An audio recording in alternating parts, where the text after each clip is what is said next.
જમ્મુ કાશ્મીરના પહલગામમાં થયેલા આતંકી હુમલા બાદ પોલીસ એક્શન મોડમાં આવી ગઈ છે। ગુજરાતમાં અમદાવાદ, સુરત બાદ હવે ભરૂચમાં પણ પોલીસ તંત્ર કાર્યવાહી કરી રહ્યું છે। 15 જેટલા બાંગ્લાદેશી સામે એસઓજીએ મોટી કાર્યવાહી કરી છે।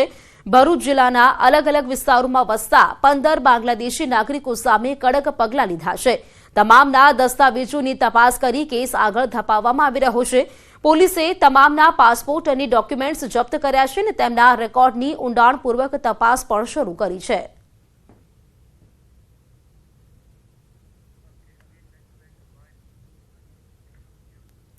જમ્મુ કાશ્મીરના પહલગામમાં આતંકી હુમલા બાદ દેશભરમાં પોલીસ તંત્ર એલર્ટ પર છે। વડોદરાની પાદરા પોલીસ એલર્ટ મોડ પર છે।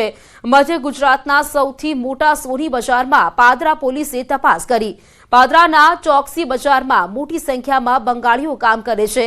પાદરા પોલીસે તમામ લોકોના ડોક્યુમેન્ટ સહિતની પૂછપરછ કરી। મોટી સંખ્યામાં લોકોને પાદરા પોલીસ મથકે લવાયા હતા।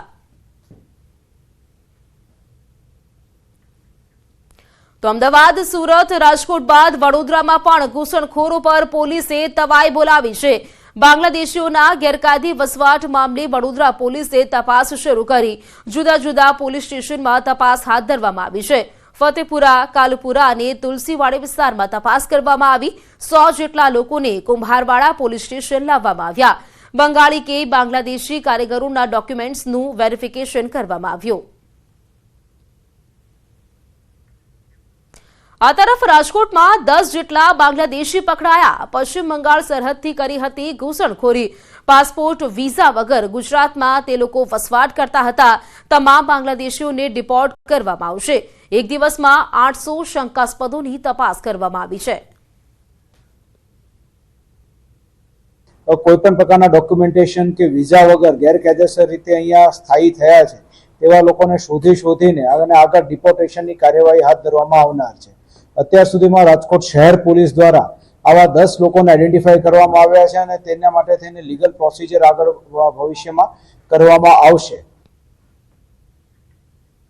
આ તરફ મોરબીમાં પણ પશ્ચિમ બંગાળના કારીગરોની તપાસ કરવામાં આવી રહી છે। સોની બજારમાં પોલીસે સર્ચ કર્યું।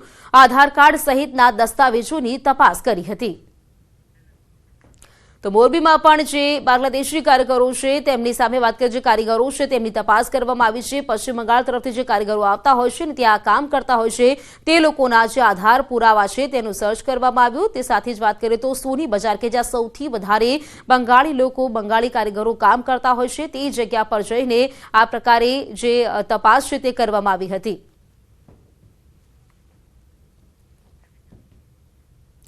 ઘૂસણખોરોની તપાસ માટે સઘન અભિયાન। વડોદરામાં પાકિસ્તાન અને બાંગ્લાદેશીને શોધવા પોલીસની દોડધામ। અત્યાર સુધી વડોદરા પોલીસે 500 ઉપરાંત શકમંદોની અટકાયત કરી છે।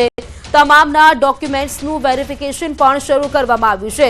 15 લોકોના પુરાવા શંકાસ્પદ લાગતા વધુ તપાસ હાથ ધરી છે। બાકીના લોકોને પોલીસે મુક્ત કર્યા છે। પોલીસની 15 ટીમોને ભારે દોડધામ બાદ માત્ર 5 બાંગ્લાદેશી મળ્યા। કરેલ ચકાસણી દરમિયાન આપણે 5 જેટલા ઇસમો જેમના પાસે ઓરિજિનલ કે કોપીઝ ઓફ જે બાંગ્લાદેશ આઈડેન્ટિફિકેશન કાર્ડ છે એવા ડોક્યુમેન્ટ પણ આપણે મળ્યું છે।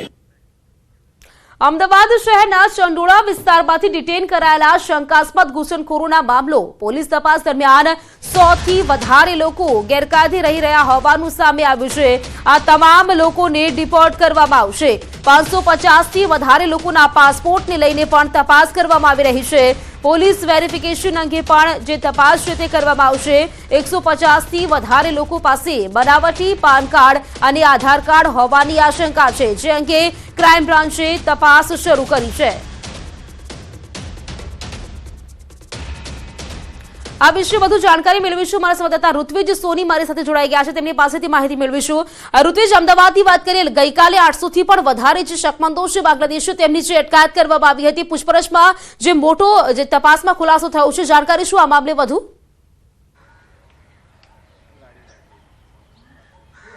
પ્રીતિ, ગઈકાલે વહેલી સવારે અમદાવાદ ક્રાઇમ બ્રાન્ચની અલગ અલગ ટીમો છે તે ઈસનપુર જે ચંડોળા વિસ્તાર છે, ચંડોળા તળાવ આસપાસનો વિસ્તાર છે કે જ્યાં સર્ચ કર્યું હતું અને લગભગ 890 લોકો છે જે શંકાસ્પદ હતા તેઓને અમદાવાદ ક્રાઇમ બ્રાન્ચ ખાતે લાવીને તેઓની પૂછપરછ કરવામાં આવી રહી હતી. તેમની પાસેના જે દસ્તાવેજો હતા તેની ચકાસણી કરવામાં આવી હતી.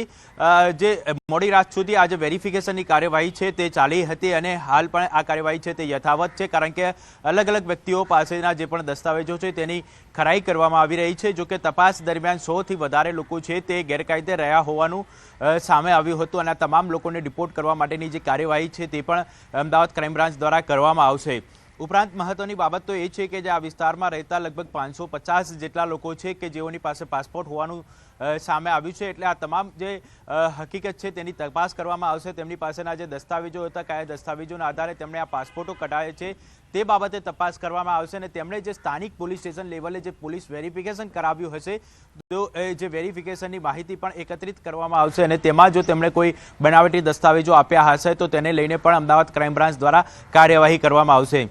ક્રાઇમ બ્રાન્ચ દ્વારા જે પણ ડિટેન કરાયેલા લોકો હતા તેઓના દસ્તાવેજોનું વેરિફિકેશન કરવામાં આવતું હતું અને આ વેરિફિકેશન દરમિયાન 150 જેટલા લોકો એવા શંકાસ્પદ સામે આવ્યા છે કે જેમની પાસે જે પાન કાર્ડ અને આધાર કાર્ડ હતા તે બનાવટી હોવાની આશંકા છે તે અમદાવાદ ક્રાઇમ બ્રાન્ચને છે. એટલે અમદાવાદ ક્રાઇમ બ્રાન્ચ દ્વારા આ જે આશંકાને લઈને પણ તપાસ કરવામાં આવી છે અને તપાસ દરમિયાન જો આ પાન કાર્ડ કે આધાર કાર્ડ બનાવટી હોવાનું સામે આવશે તો તેને લઈને પણ એક અલગથી ફરિયાદ દાખલ કરવામાં આવશે. હાલ આ બાબતે જાણવાજોગ દાખલ કરવામાં આવી છે અને તેને લઈને તપાસ કરવામાં આવી રહી છે.